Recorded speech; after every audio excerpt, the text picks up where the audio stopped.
L'amour, en effet, n'est rien d'autre que la joie accompagnée de l'idée d'une cause extérieure. Et la haine, rien d'autre que la tristesse accompagnée de l'idée d'une cause extérieure. Qu'est-ce que c'est que la tristesse d'une manière plus générale ? C'est le contraire de la joie.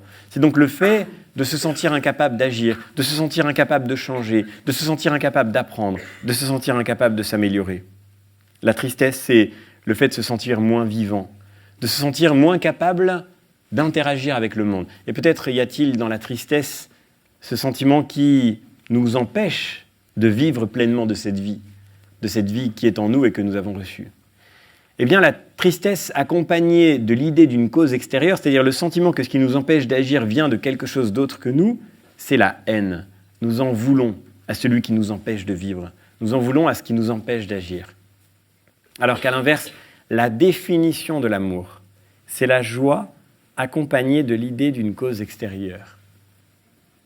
La joie accompagnée de l'idée d'une cause extérieure. Devenons spinozistes un très court instant et remplaçons les mots par leur définition. La joie, c'est le sentiment que nous avons lorsque nous passons à une perfection plus grande. Donc, l'amour, qui est la joie accompagnée d'une cause extérieure, c'est le sentiment que nous avons lorsque nous passons à une perfection plus grande par le fait d'une cause extérieure. Celui que j'aime, celle que j'aime, c'est la personne qui me fait me sentir plus vivant, qui me rend plus parfait, qui me permet de passer à un état supérieur de ma propre vie morale, de ma propre vie éthique, celle qui me fait faire du bien dans le monde qui m'entoure, celle qui me fait me sentir meilleur que je ne l'étais auparavant.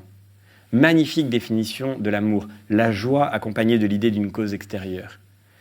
Il n'y a pas d'amour qui ne jubile pas d'abord, et qui ne jubile pas de l'autre, qui ne jubile pas par l'autre, qui ne mette pas sa joie dans le fait même que l'autre me fait passer à une meilleure vie que celle que j'avais sans lui ou que celle que j'avais sans elle. Non pas une vie plus agrémentée, une vie mieux décorée, une vie plus plaisante, mais non, une vie meilleure.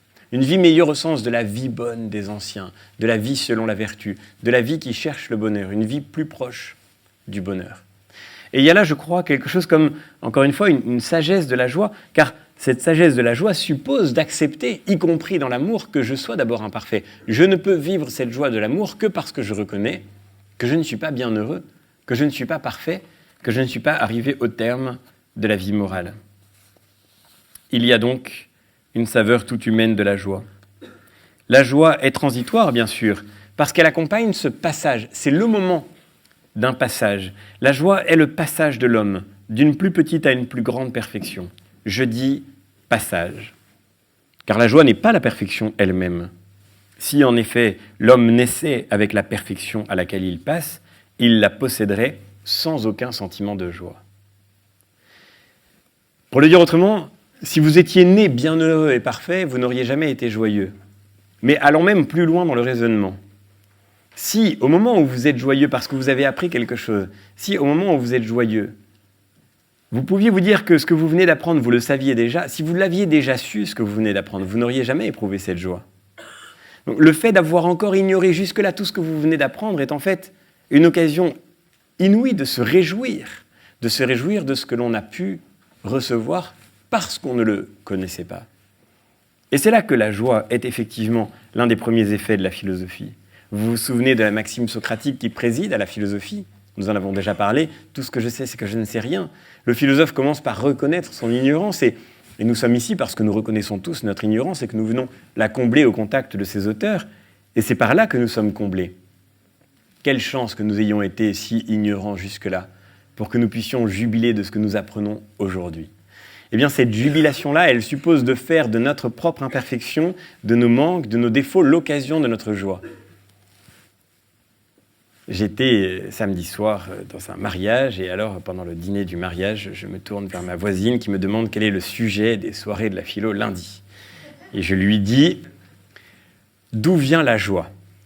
Et elle me regarde et elle me dit cette formule magnifique, elle me dit « Ben toi, t'es pas dans la merde !»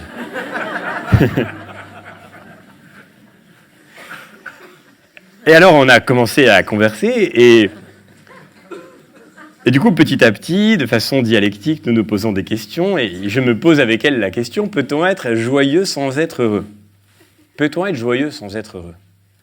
Elle me dit, pardon, je lui avais promis que je répéterais cette citation magnifique parce que je trouve qu'elle était une bonne mise en abîme de la difficulté que j'ai éprouvée à préparer cette soirée. Mais après tout, ce qui était le plus important, c'est la conversation d'après. Est-ce qu'on peut être joyeux sans être heureux? Ça paraît paradoxal, mais en réalité, ce que nous dit Spinoza, c'est qu'on ne peut être joyeux que si l'on n'est pas encore heureux. Et que c'est même dans une vie éprouvée, dans une vie marquée par les défauts de notre expérience du monde, dans une vie marquée par la conscience que nous avons de nos propres limites et de nos propres défauts, que la joie peut trouver toute sa place.